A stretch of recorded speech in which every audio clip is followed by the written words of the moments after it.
Hey guys, this is Rob Labiento, owner of Long Island Strength and Performance and head strength coach at Long Island MMA. Today I'm going to show you the worst core exercise to do and the best core exercise to do. So we're going to start out with the worst choice of a core exercise. It's the regular crunch. I'm going to do the regular crunch. I'm going to show you why I'm not a big fan. Normal crunches, roll on the back, and we're going to flex up as hard as we can, and we're going to try to get our torso up to our knees by bending our neck and flexing our mid-spine, coming up, crunching, and then coming back down.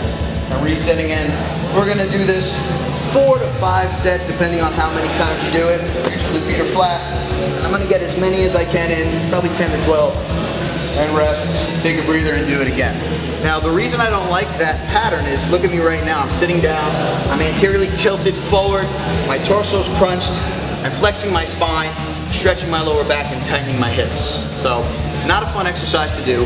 People hate it for a reason. They think that it's the greatest exercise to do because you're flexing your abs and you're feeling a pump. The only real muscles that this crunch is doing is our rectus abdominis, our six-pack. Six-pack looks good in the summer, but it's one of the least effective abdominal muscles that help us train, lift, move, play a sport, or even function in life.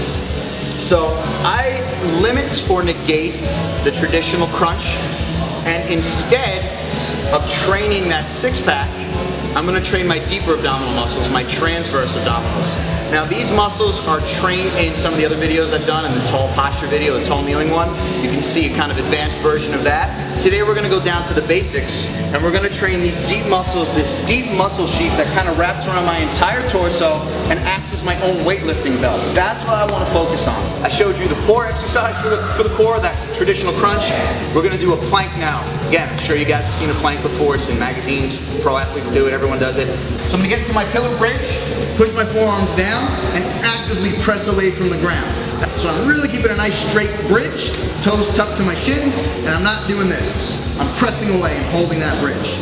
Keeping my core tight and breathing. Hold my feet together, and I'm gonna flex my abs. Breathe out, squeeze my glute, and make sure that my hips aren't too high up in the air, where I'm not using my abs at all, or I'm not sinking my hips, pulling my lower back, and using my quads. I'll shake my quads too much. So you wanna make sure that that bridge is firing your abdominals, glutes, shoulders, and pulls. That's it, no move. Anti-rotation, anti-flexion, way stronger to train those transverse abdominals, those lower abs, and that's going to translate into people not moving you when you don't want to be moved, and moving people when you want to move them. Hey guys, thanks for tuning in. I hope you never do another crunch or a leg lift again. If you want to get stronger, come see me. Long Island Strength and Performance is right inside Long Island MMA, and make sure you tune into Long Island MMA YouTube channel.